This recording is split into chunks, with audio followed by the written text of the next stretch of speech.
धीरे धीरे होनी गई है, अरे धीरे धीरे।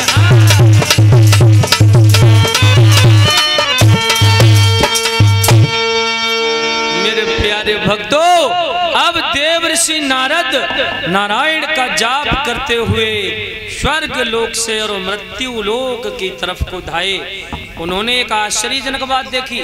तत्रांश्चर्यमया दृष्टम सूर्यताम तन मुनीश्वर। देव ऋषि नारद ने आश्चर्यजनक बात देखी। क्या?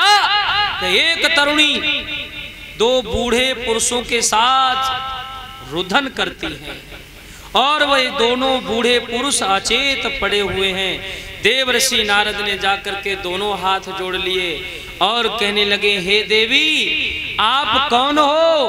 भक्ति रो करके कहने लगी, अरे महाराज मैं कोई साधारण स्त्री नहीं हूं। बोले फिर? बोले लोग मुझे भक्ति के नाम से जानते हैं। भक्ति के नाम से?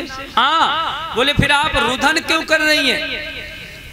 और आपके चरणों की तरफ तो बूढ़े पुरुष अचेत पड़े हुए हैं। ये दोनों बूढ़े पुरुष कौन हैं? भक्ति कहने लगी, हे देव ऋषि यही दोनों बूढ़े पुरुष मेरे रोने का कारण है। क्या नाम है इनका? बोले इनका नाम है ज्ञान और वैराग्य। अच्छा, यहां पर भी हमको बड़ी शंका है। आजकल ज्ञान की किसे जरूरत नहीं है? ओमपाल चैतन्य जी, आजकल ज्ञान की किसे जरूरत नहीं है? हर किसी को ज्ञान की जरूरत है, लेकिन मनुष्य अज्ञान को छोड़ना नहीं चाहता और ज्ञान को पकड़ना चाहता है। तो जिस प्रकार से म्यान के अंदर कभी दो तलवारें नहीं रह सकती, इसी प्रकार से मनुष्य के अंदर ज्ञान और अज्ञान कभी एक साथ नहीं रह सकता। बच्चा जब माँ के उदर से जन्म लेता है तो उस समय पर वह ब्रह्म ज्ञानी कहलाता है। क्या नाम है? कहाँ से? और ये 551 मुद्राएं मोतीलाल रपड़ा की तरफ से भगवान की अमृतमयी कथा में ये 551 मुद्राएं दान करते हैं। ऐसे भैया जी के लिए भगवान कन्हैया की तरफ से मंगलमयी कामना हो और परम पिता परमात्मा इनको आगे बढ़ाता हुआ चला जाए। मेरे भाइयों, देवर्षि नारद कहने लगे, हे माता ज्ञान और वैराग्य ये आपके ही पुत्र हैं? बोले हाँ, ये दोनों मेरे ही पुत्र हैं। फिर इनको हो क्या गया? क्या नाम है? कितने? श्यामपाल भैया जी प्रसिद्धपुर की तरफ से 20 मुद्राएं। तो भक्ति रोकर के क्या बोली देवर्षि नारद से? द्वापर तक भरी जवानी थी और थे अपना तीनों आपे में, और लेकिन कलयुग के आते ही अरे बेटा गिर गए बुढ़ापे में लोलामा।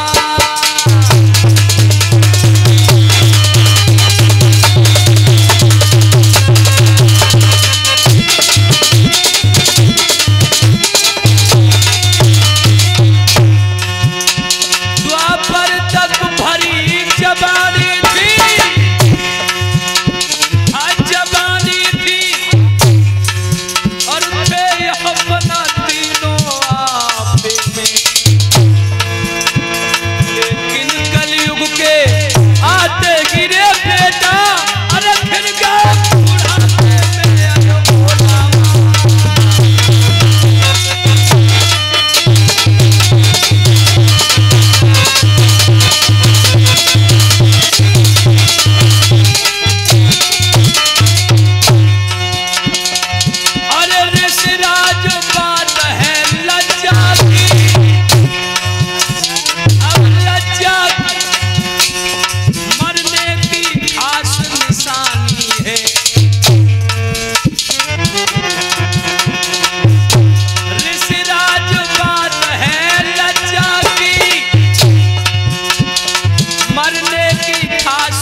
से कहने लगी है, महाराज मेरे रोने का यही कारण है कि जब से कलयुग का आगमन हुआ